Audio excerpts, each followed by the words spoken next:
গণতন্ত্রের জন্য সেই গণতন্ত্র প্রতিষ্ঠায় আমরা সকলে ঐক্যবদ্ধভাবে ভূমিকা পালন করব এবং এই বাংলাদেশকে আমরা সম্পূর্ণরূপেই ফ্যাসিবাদ মুক্ত করব, গণমাধ্যমকে ফ্যাসিবাদ মুক্ত করব। ধন্যবাদ।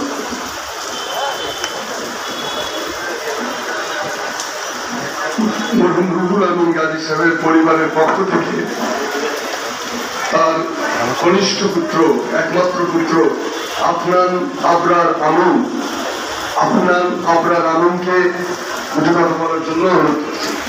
সবচেয়ে ভালো, সবচেয়ে ঘনিষ্ঠ এবং আমার জীবনের সবচেয়ে বড় বন্ধু আমার বাবা তো বটে, আমার তার চেয়েও বড় তিনি আমার বন্ধু ছিলেন। দীর্ঘদিন তিনি লড়াই সংগ্রাম করেছেন, তিনি পরিবারের সাথে সময় কম, রাজপথে এবং আপনাদের সাথে সময় বেশি কাটিয়েছেন। তিনি আপনাদের মাঝে থাকতে ভালোবাসতেন।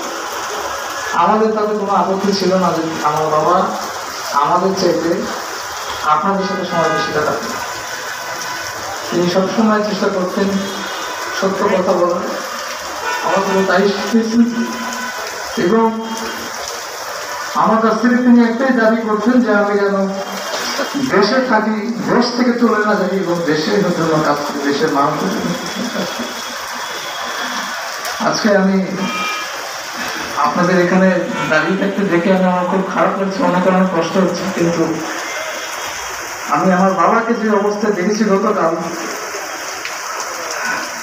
আমি দোয়া করে যেন আল্লাহ কোন সন্তানকে তার বাবাকে এত কষ্ট করতে না দিতে হয়। এবং আমি সেই সাথে বেশি লম্বা করবো না, আমি বলবো যে একসাথে চলতে গেলে আমাদের বন্ধুদের মধ্যেও মাঝে মধ্যে অনেক ভুল বোঝাবুঝি হয়, অনেক ধরনের মনোমালিন্য থাকে। আমি চাইবো আপনারা প্রত্যেক